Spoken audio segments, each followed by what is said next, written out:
Nous sommes de retour pour cette troisième et dernière partie de l'Africa Newsroom. Nous sommes toujours en compagnie de nos invités, M.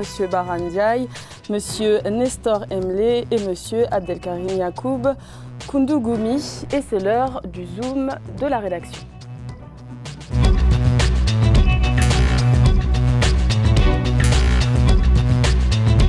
Retour au pays chargé d'émotions pour un groupe de 76 réfugiés éthiopiens le 19 février 2020. Un retour librement consenti depuis le camp de Kakuma au Kenya. Ce mouvement a été soutenu par l'Agence des Nations Unies pour les réfugiés ainsi que par les gouvernements éthiopiens et kenyans. Ces choix sont la conséquence des récents développements. Plus de détails avec Ibayako.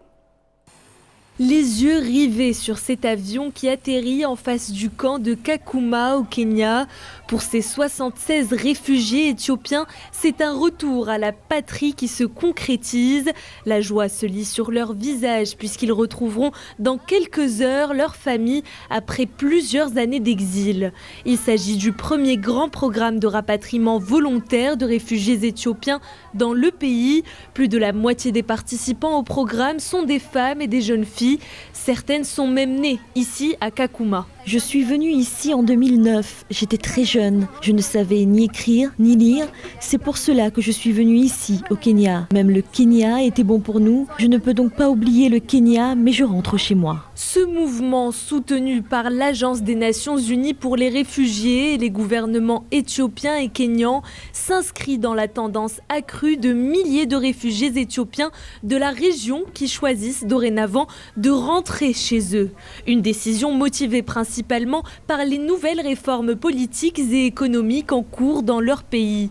Un suivi de l'Agence des Nations Unies pour les réfugiés est également présent au lieu de retour en Éthiopie afin de les accompagner dans leur réintégration. Il existe un droit fondamental pour tous les réfugiés de retourner chez eux. C'est le désir dont ils ont fait part. Ils rentrent chez eux et s'installent dans leur famille, dans leur village qu'ils ont dû fuir. Le HCR est vraiment très heureux aujourd'hui pour ces réfugiés. D'autres mouvements de retour volontaires depuis les camps de réfugiés de Kakuma sont prévus dans les mois à venir. Plus de 10 000 réfugiés éthiopiens dans les pays voisins ont exprimé leur désir de rentrer chez eux, y compris ceux qui sont accueillis à Djibouti, au Kenya, en Somalie ou encore au Soudan. Alors c'est vrai que l'heure est à l'émotion pour les familles après ces retours, mais la réalité reste là. Plusieurs années d'exil, beaucoup se retrouvent démunis et sans rien. Alors quel avenir pour ces personnes, Monsieur Emle? Mais déjà, il faut poser la base, c'est une bonne nouvelle. C'est une bonne nouvelle. Nous vivons dans un monde aujourd'hui où certains bâtissent leur carrière politique sur l'élévation de murs. Anti-réfugiés politiques, anti-réfugiés économiques. Quand on voit un mouvement inverse s'opérer, il y a lieu d'être satisfait, d'être heureux.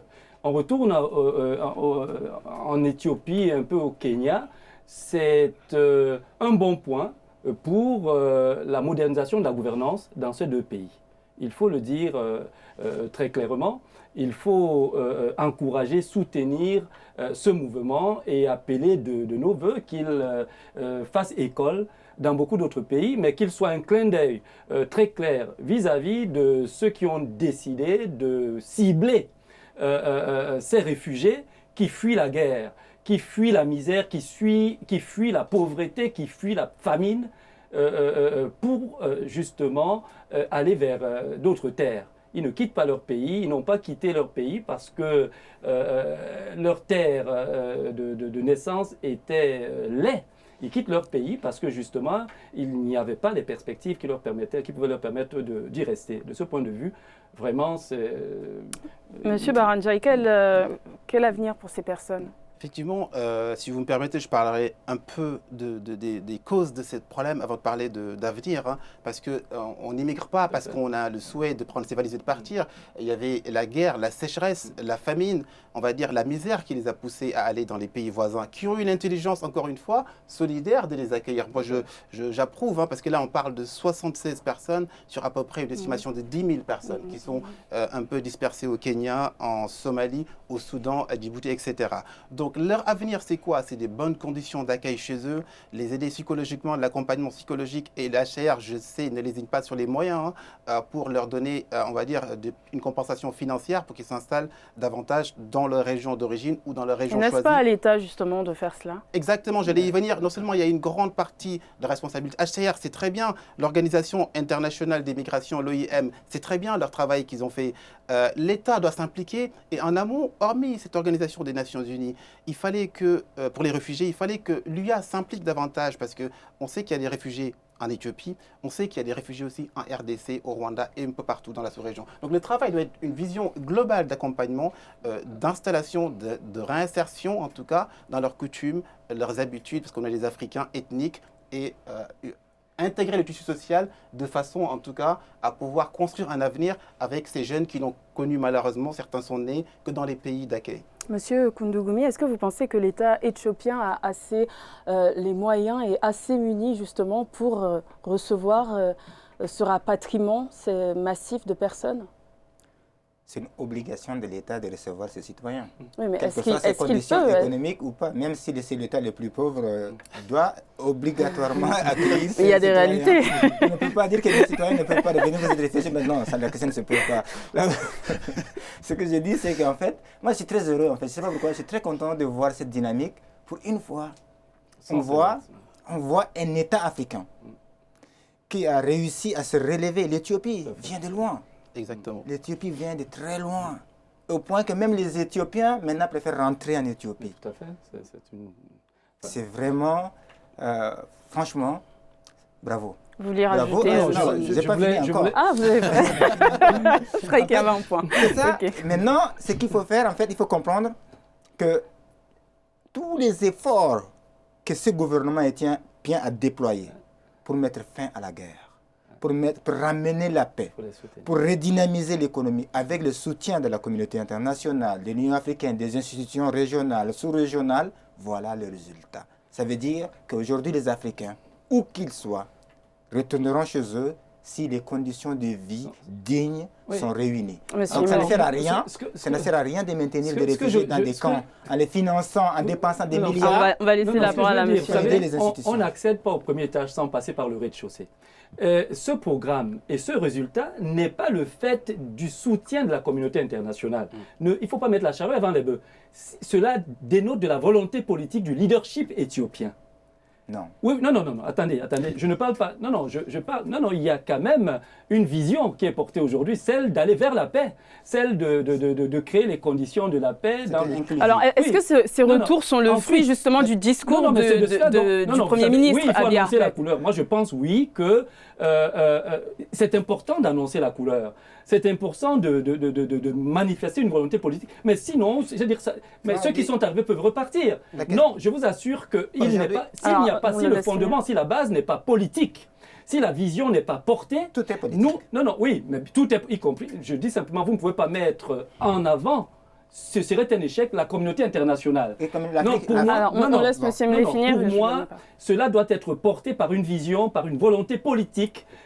Il a annoncé la couleur, nous voulons faire la paix à l'intérieur et avec les voisins. C'est important. Il n'y a pas de développement économique possible sans paix, sans à l'intérieur des frontières. Alors, et avec les voisins, ce n'est tout simplement pas possible. Le retour Monsieur Koundougoumy, on va le laisser s'exprimer. C'est là où je trouve parfois un peu pas juste de votre part. Ouais. Je comprends cette envie de dire que voilà, on est souverain, on est autonome, voilà, nous, mais il faut saluer quand ça marche. Oui. Il faut reconnaître les efforts des autres quand ça aboutit à quelque chose. Oui. Mais ce n'est pas une honte. Aujourd'hui, regardez combien, même il y a des casques bleus qui sont passés par l'Éthiopie pendant la guerre. Combien de chefs d'État, des États africains se sont impliqués pour amener ce pays-là à un consensus politique. Comment les chefs d'État africains ont accompagné Abiy pour faire ce qu'il a fait. Même quand on dit communauté internationale, n'oubliez pas que l'Afrique fait partie, les États africains font partie. Je n'ai pas dit le contraire. Voilà, moi j'ai dit qu'il faut encourager, et il faut reconnaître l'apport. Ce que nous disons n'est pas contradictoire c'est que- avec un à la fois, s'il vous plaît. complication. Mais On vous n'entend avez pas. réagi comme si c'était, on a touché à votre orgueil et à votre souveraineté non, nationale, absolument comme pas. si vous étiez On va laisser parler M. Ndiaye qui ne s'est pas encore exprimé sur la question. Monsieur Koundougouми, s'il vous plaît. Monsieur Ndiaye, allez-y. Oui, Allez-y. de Monsieur Ndiaye. façon beaucoup plus objective, moi je félicite déjà les travaux en amont du Premier ministre Abiy d'Éthiopie qui a œuvré dans ce sens. Il y a le HCR, il y a l'Organisation internationale de la migration, il y a aussi les autorités éthiopiennes qui ont œuvré dans ce sens. Alors on parle là d'accueil des personnes originaires de cette terre, qui ont retrouvé leur terre mère. Ce qui se passe aujourd'hui, on parle de conditions d'accueil qui vont leur permettre de bien s'installer chez eux. Ça, c'est autre chose. Et ça, c'est autre chose. Ça, c'est une politique apportée par le gouvernement. On exclut tous les partenaires internationaux. Ça, c'était la première brique. Alors là, on a dit que c'était 76 personnes. Le geste y est, sur 10 000. Le plus gros reste à venir. 28 000, ok. Dans le reportage, on est parti sur 10 000, mais 28 000, tant mieux. C'est-à-dire que de façon globale, l'idée, c'est quoi? D'avoir une vision, vous l'avez dit tout à l'heure. Fait, on a amorcé quelque chose. Comment aider ces réfugiés à réintégrer leur situation sociale, à vivre en tant qu'Éthiopiens, à retrouver leur code, ce qui est important dans nos populations africaines, d'une part, et quelles structures mettre en place en termes d'école, en termes d'hôpitaux, en termes d'accueil, pour les accompagner à l'insertion sociale. C'est là où se trouve la vraie question, et j'espère qu'il y aura une suite à ça. Moi, je trouve que c'est un super défi que l'Éthiopie, je suis sûr que Abiy va relever et le gouvernement éthiopien va relever, parce que ces Éthiopiens qui rentrent chez eux ont retrouvé leur terre. Et ils ont été accompagnés. Le HCR ne veut pas les jeter comme des cailloux, comme ça, allez, démerdez-vous. Après 10 ans d'absence chez vous, il y en a qui sont nés dans des camps, qui ne connaissent même pas l'Éthiopie. Ils en ont la nationalité, ils en ont l'héritage, mais ils découvrent le pays. Donc maintenant, le défi qui se trouve maintenant, c'est là où je dis que la communauté internationale est nécessaire, dans le sens où c'est l'accompagnement de la réussite de ces retours. Parce que si ces 76 réussissent à s'établir avec un bon accompagnement, qu'il soit du gouvernement éthiopien ou de HCR ou de l'Union africaine, tout ce que vous voulez, tous les autres vont suivre. Est-ce qu'il ne faut pas craindre justement que cette accalmie repose sur un seul personnage qui est Abiy Ahmed? Après, il ne sera pas au pouvoir toute sa vie. Non, alors, est-ce que c'est une accalmie qui va rester ou est-ce que c'est... On revient sur la... Alors, on va laisser monsieur Emblé. Non, mais on revient justement sur la vision. Oui. On revient sur la modernisation de la gouvernance. Oui. On revient sur la création des institutions solides dans les pays. Oui. Une hirondelle de fait effectivement par le printemps. Abiy est un Premier ministre qui porte une vision. Il doit travailler justement pour que, après lui, effectivement, d'ailleurs, il doit préparer l'après-Abiy. Et préparer l'après-Abiy, c'est d'avoir une vision inclusive dans la manière de créer des institutions de la gouvernance, dans la manière de créer les mécanismes. Ce qu'il faut se dire, je pense qu'Abiy a une bonne vision aujourd'hui. Pourquoi il a réussi à réconcilier quand même les mais c'est une base. Alors on va laisser sa diversité lui-même en tant que métis de plusieurs côtés ethniques.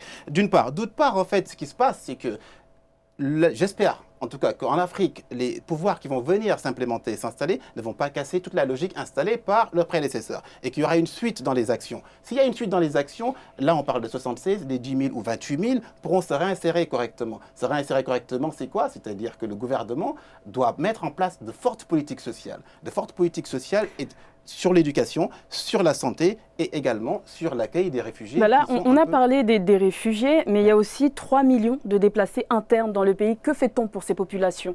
Oui, c'est une question de priorité, c'est une question d'organisation. En fait, on peut faire le tout en même temps.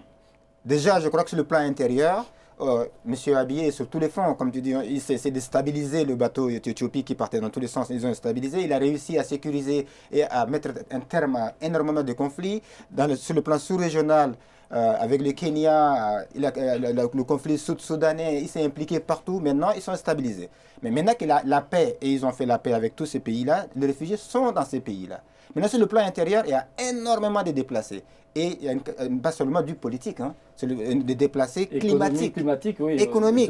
Maintenant, l'embellie économique de l'Éthiopie lui donne les moyens, enfin, de pouvoir aussi investir dans le social, investir dans l'amélioration de vie.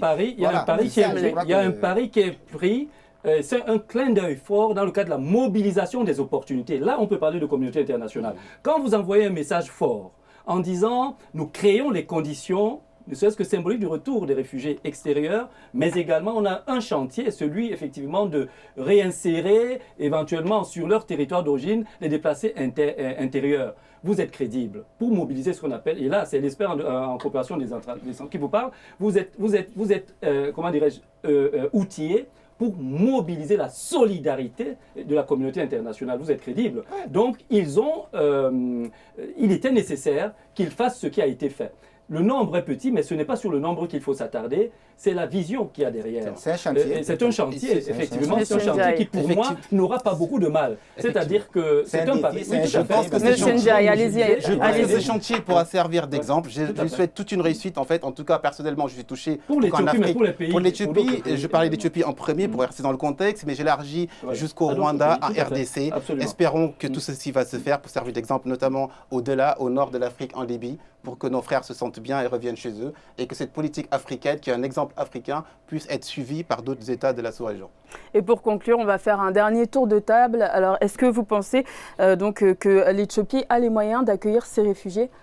Comme j'ai dit au début, que l'Éthiopie ait ou pas les moyens, l'Éthiopie est dans l'obligation d'accueillir ses ressortissants. Vous savez, on rapatrie même des ressortissants malades de la Chine, hein, donc du coup, même si les plus pauvres, on l'accueille. Donc maintenant, l'Éthiopie a vraiment les moyens de les accueillir. Vraiment. Et maintenant, comment la suite, c'est que comment les insérer, comment accompagner l'Éthiopie pour réussir cette mission, pour que ça sert, comme il a dit tout à l'heure, ça sert d'exemple à nos autres chefs d'État. Exactement. Du coup, effectivement, je commence par le droit fondamental, qui est le droit du réfugié à retrouver sa terre initiale, natale. Ça, c'est le premier droit. Donc, ils rentrent en Éthiopie, c'est bien. L'Éthiopie a effectivement les moyens de les accueillir. Pourquoi? Parce que l'Éthiopie est l'un des pays africains avec le plus fort taux de croissance aujourd'hui. Donc, l'Éthiopie se modernise, l'Éthiopie est ouverte, l'Éthiopie a une dynamique, un boom économique. L'Éthiopie va, je pense, investir dans le social pour accueillir ces Éthiopiens. Monsieur Emle. Pour moi, si le paradis était sur Terre, il serait en Afrique.